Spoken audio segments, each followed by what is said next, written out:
মহার্ঘ ভাতা নিয়ে অনেক পত্রিকায় অনেক আলোচনা হচ্ছে, তবে একটি অনলাইন ভিত্তিক টকশোতে জানা গেছে যে সর্বশেষ যে একটি আলোচনা করা হয়েছে সেটা হচ্ছে অনলাইনে সাংবাদিক খালেদ মহিউদ্দিন এক টকশোতে অর্থ উপদেষ্টাকে বেতন বাড়ানোর পরিকল্পনার বিষয়ে জানতে চাইলে প্রধান উপদেষ্টার পর দ্বিতীয়বান ক্ষমতা যে ব্যক্তি রয়েছে সে পে স্কেল নয় বরং মহার্ঘ ভাতার বিষয়ে সরকারের চিন্তাভাবনা রয়েছে। এখানে তারা কি বিষয়ে আলোচনা করলো, বিস্তারিত কি বলা হয়েছে আপনাদের মাঝে আজকে জানিয়ে দেওয়ার চেষ্টা করব। আশা করি ভিডিওটি মনোযোগ সহকারে শেষ পর্যন্ত দেখার চেষ্টা করবেন। আর আমাদের এই চ্যানেলটিতে নতুন হয়ে থাকলে অবশ্যই চ্যানেলটি সাবস্ক্রাইব করে পাশে থাকা বেল আইকনটি অন করে রাখবেন। এখন দেখি বিস্তারিত কি বলা হয়েছে।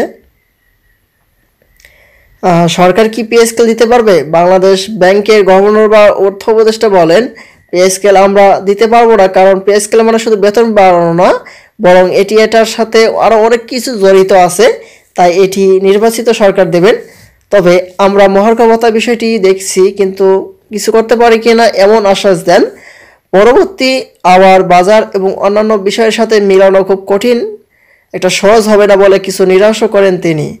কিছুদিন আগে অর্থ উপদেষ্টা বিভিন্ন সমালোচনার মুখে ইউটার্ন নেয় এবং মহার্ঘ ভাতার সিদ্ধান্ত একরকম স্থগিত করে দেয়। মহার্ঘ ভাতা কবে দেবে এই ব্যাপারে সরকারের কিছু এখনও স্পষ্ট করেনি। তবে মহার্ঘ ভাতার বিষয়ে অর্থ উপদেষ্টা একটি প্রস্তাব পাঠানো হয়েছে যে মহার্ঘ ভাতা দিবে কিনা, তবে এখন পর্যন্ত কোনো নোটিশ আসেনি যে মহার্ঘ ভাতা দিবে কিনা।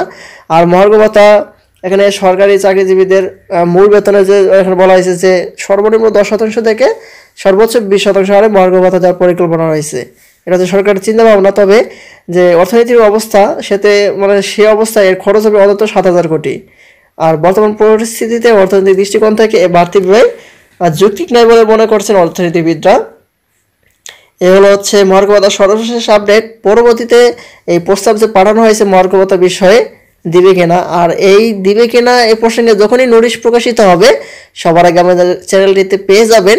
তাই দেরি না করে যদি আমাদের চ্যানেলটিতে নতুন হয়ে থাকেন অবশ্যই চ্যানেলটি সাবস্ক্রাইব করে রাখবেন।